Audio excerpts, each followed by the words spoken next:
Remixing music is really popular, especially when it comes to certain genres of music.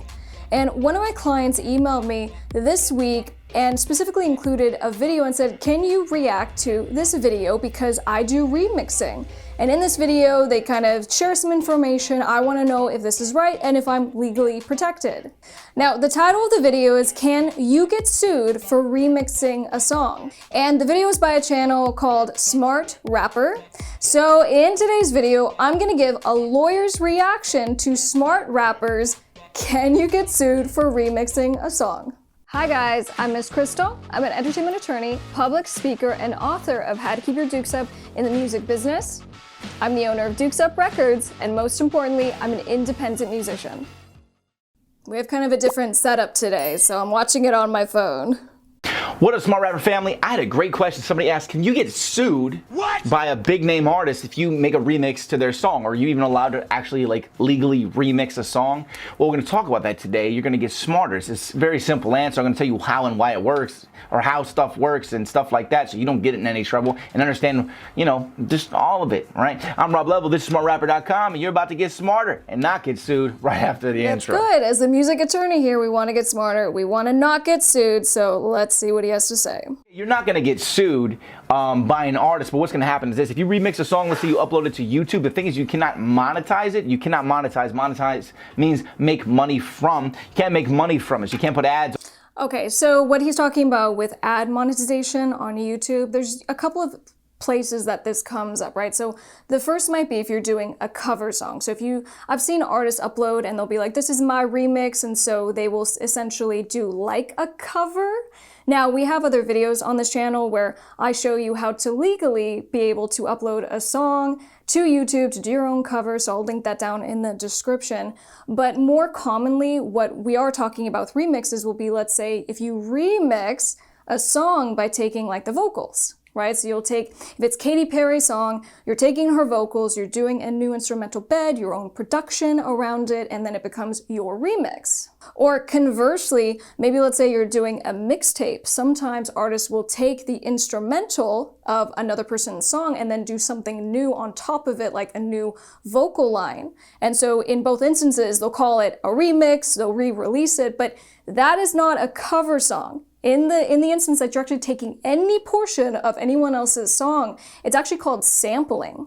And sampling actually requires that you get permission from the original owner. So in the example of Katy Perry, you gotta go to Katy Perry's label, her publisher, and you need to get the permission in order to take the vocal, in order to take the instrumental. That doesn't happen a whole lot, right? So we see a lot of people just kind of sampling without permission. And then of course we're gonna talk about what happens. What is gonna happen is the copyright owner, if you do a remix of a song, YouTube scans everything for songs and remixes of songs and it sounds like the original version, and it automatically puts a copyright on it, and then it gives the money that it starts monetizing automatically, and that money goes straight to the copyright owner. So again, he's talking about how, like a record label will come and take any ad revenue. So that is like a best case scenario, guys, and I want to drive this home.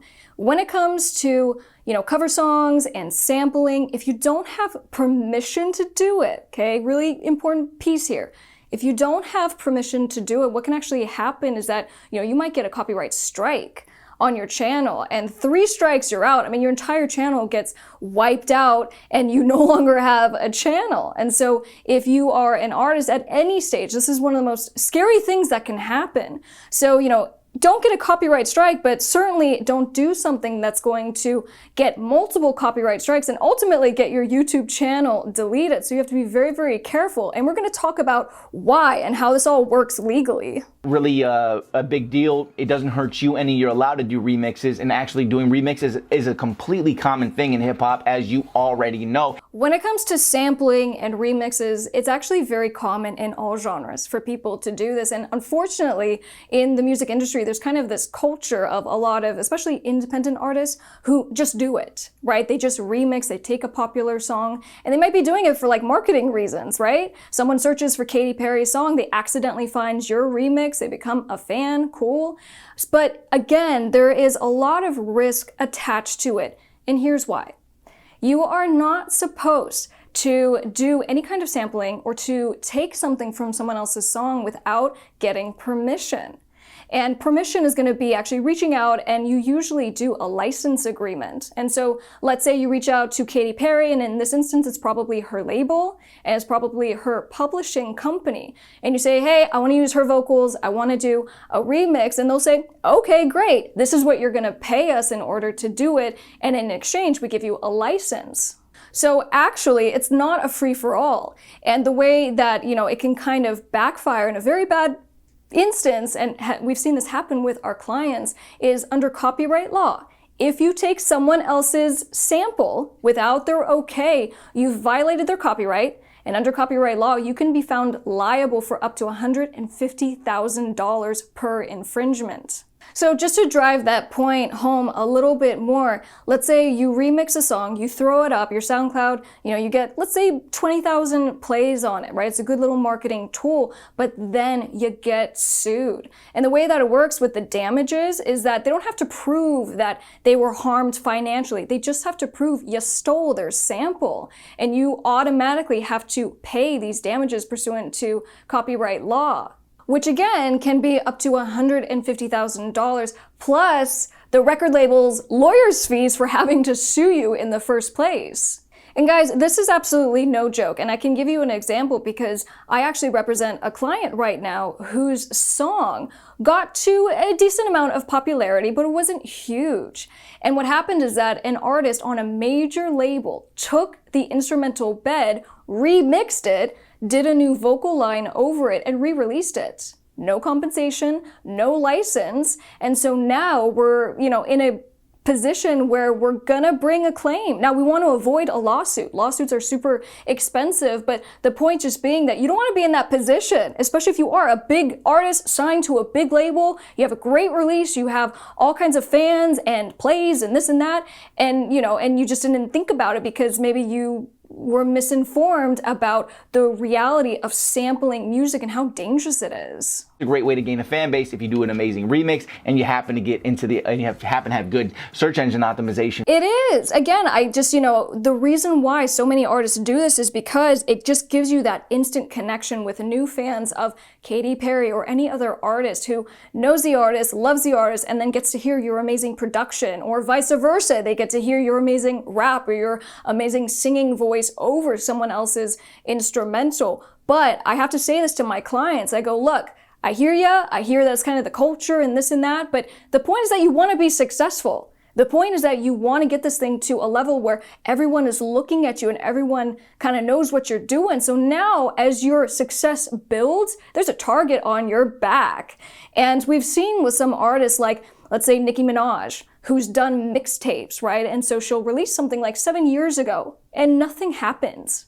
Until now she's Nicki Minaj, and there is a huge microscope on her career and kind of her legacy, and so all these claims end up coming up and she has to deal with it down the road. Optimization for it, so you pop up on the first page and people are watching your remix, you're getting the fans off of the original version and all the marketing dollars that are going into the original song. It's very smart, and a lot of artists do remixes on top of the fact that your fans probably want to hear you hop on something like a remix, because if they already like the song, they get to hear the song from that artist, but then they already like the song and they get to hear another favorite artist of theirs, which is you, on that song. And it's very helpful. So you should be doing remixes. Yeah, look, and I'm not, again, from the marketing standpoint, I'm not disagreeing with him at all. This is why record labels pay a lot of money to get those features, to get those remixes, to get those samples, because it's a smart move and it helps to get a lot of exposure very quickly. It helps with the YouTube algorithm, but you got to do it the right way and kind of going through the right channels. Again, we have different videos on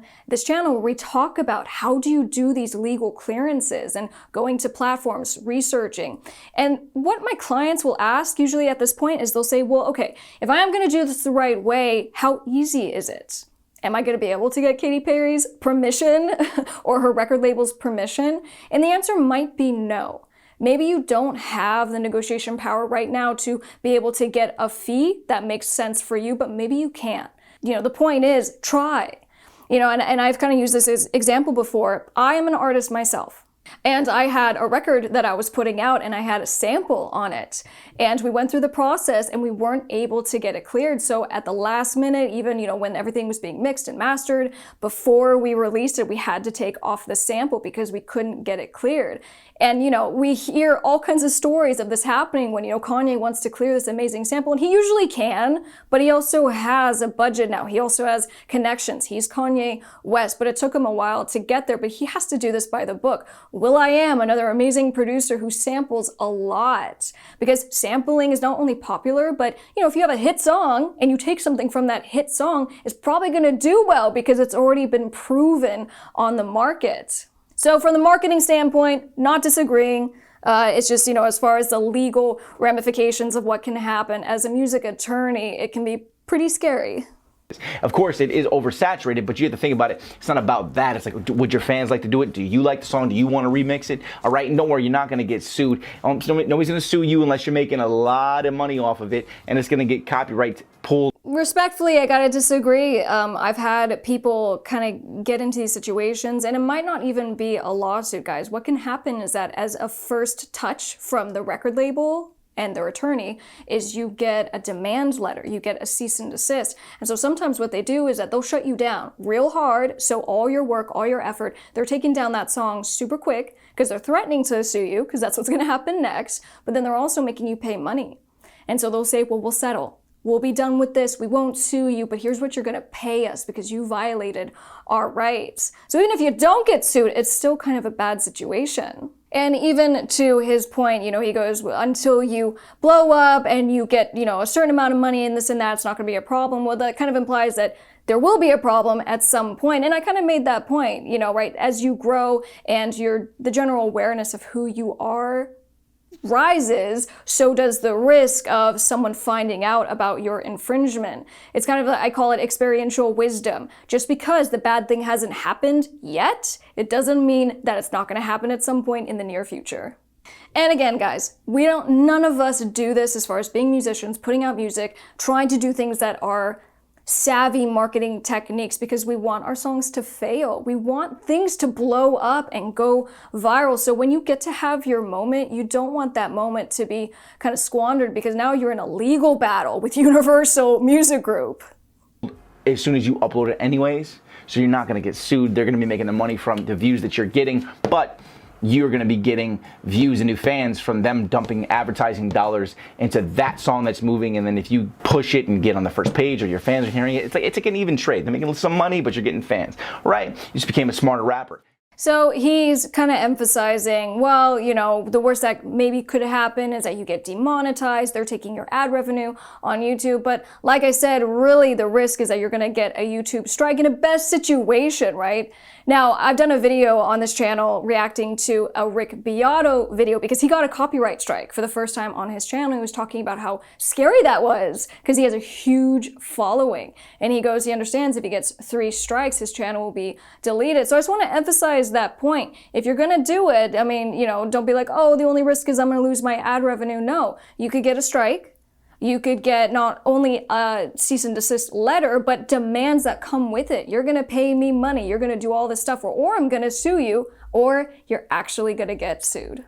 So I will say, this isn't meant to kind of blow up anybody's spot or anything like that, but when it comes to just making sure that there's accurate information, especially when there are things like statutory damages of up to $150,000 per infringement, I think it's just really, really important that artists and independent musicians understand when it comes to doing cover songs, when it comes to sampling, you have to go about it the right way. And if you can't get it cleared, just understand the risk that is associated with still moving forward and using, for example, a sample from someone else's song. And for those of you who are watching this because you do sample music more out of just appreciation, because you love certain artists, something that I would just encourage you to do, if you can't maybe get something cleared as far as a sample, consider doing a cover song, because getting a cover song mechanical license is a automated thing, and it's going to be like $20 to get your license. It will take maybe 10 minutes to actually get it. You can go to Harry Fox Agency, Easy Song Licensing. It's a very, very easy process, and even me as an artist, I do all kinds of cover songs, and it's an efficient way to kind of give a tribute to those bands, to those artists that you love so much, and to still do it in a way to where you get to still be legally protected and participate in the revenue, importantly.